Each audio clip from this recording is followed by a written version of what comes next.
Turma, aqui é a professora Janice Frazão. Vamos para mais uma aula da disciplina Assistência ao Paciente em Estado Grave, com o tema Nutrição Artificial. Essa nutrição pode ser enteral e parenteral.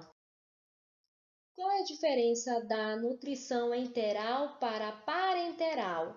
A nutrição enteral ocorre quando o paciente não consegue se alimentar por via oral, ou seja, pela boca.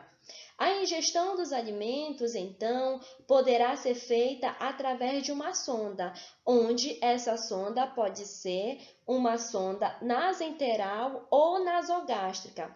Essa mesma sonda é posicionada no estômago, pode ser também posicionada no jejuno ou no duodeno. Já a nutrição parenteral ocorre quando a alimentação é administrada por via endovenosa.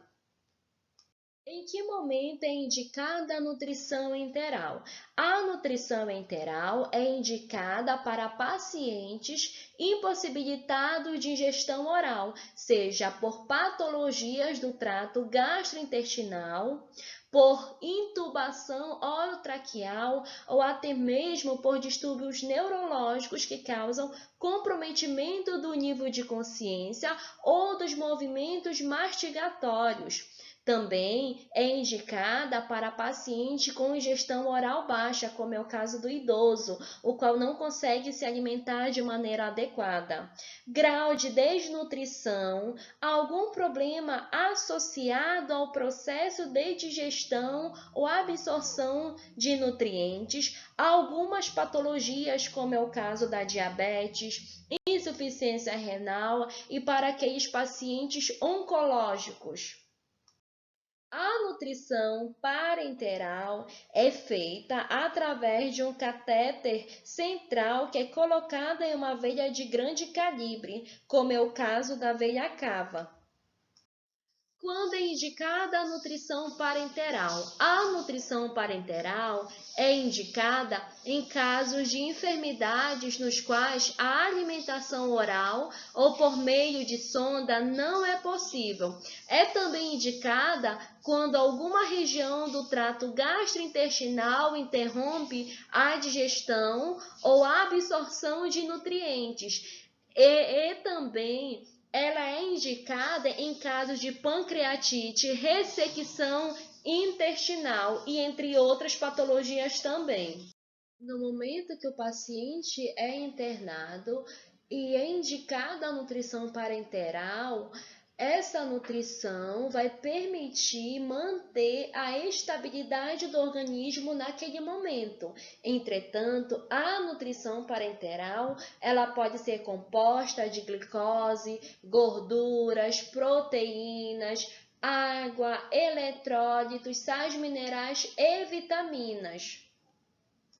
Lembrando que na nutrição parenteral nós temos dois tipos: a nutrição parenteral parcial, também conhecida como nutrição parenteral periférica, e nós temos também a nutrição parenteral total. Mas qual é a diferença entre elas? A nutrição parenteral parcial fornece somente um percentual das necessidades nutricionais diárias do paciente, ou seja, ainda será preciso de um complemento.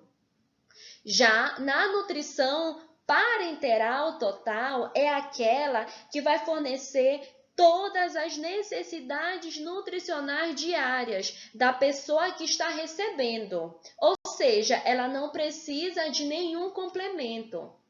Qual é a melhor opção da nutrição? A melhor opção sempre vai ser a alimentação por via oral. Cuidados de enfermagem na nutrição parenteral.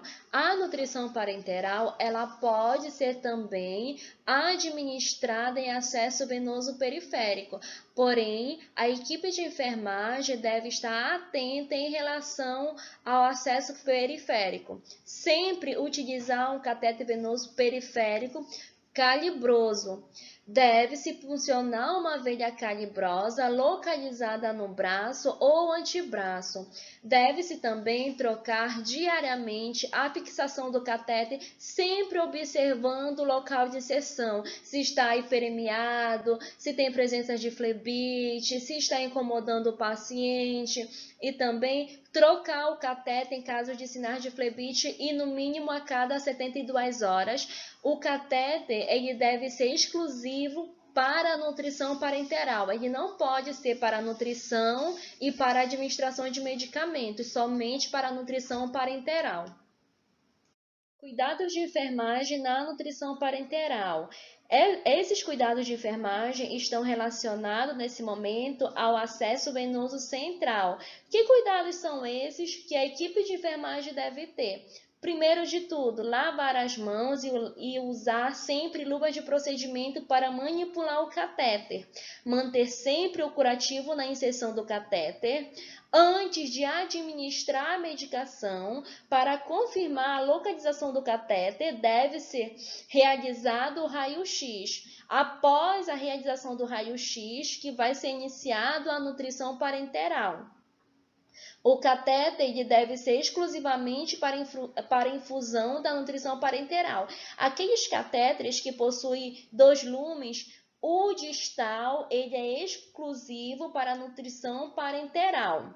Realizar a asepsia das conexões do catéter com álcool a 70% antes da manipulação.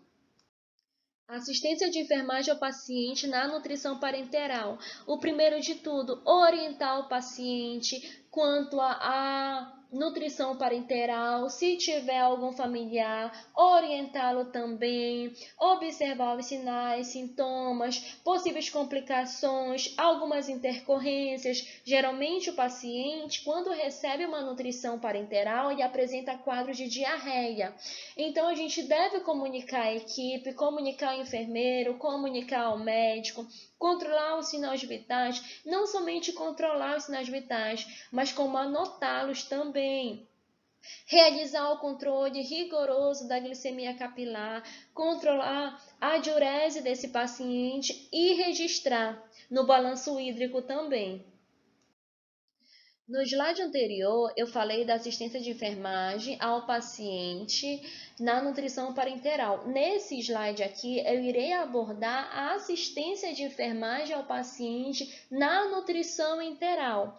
O primeiro de tudo, pessoal, sempre orientar o paciente, orientar o familiar se ali estiver presente, sanar as dúvidas daquelas pessoas, tanto do paciente quanto ao familiar, porque sempre eles vão perguntar, eles vão questionar, sempre vão querer saber um pouco.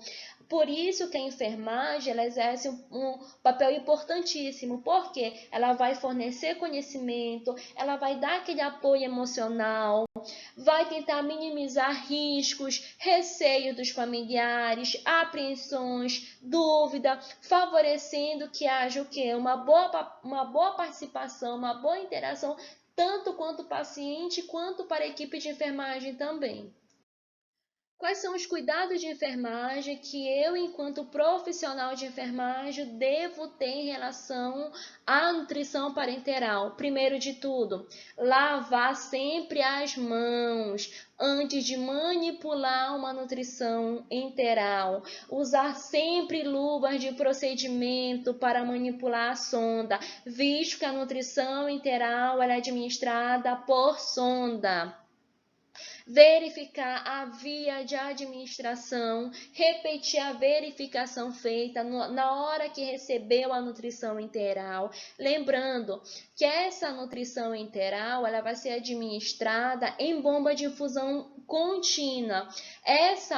Essa nutrição ela pode ser contínua, pode ser em pausas, depende do que virá prescrito. Checar a instalação do frasco da nutrição enteral, o volume instalado, em caso de suspensão, circular o horário e anotar, sempre anotar o horário que foi suspensa a nutrição enteral e sempre colocar médico e enfermeiro ciente. O paciente acamado deverá ser mantido em decúbito elevado durante toda a infusão e após essa infusão continuar 30 minutos com decúbito elevado, principalmente decúbito de Foley de 30 a 45.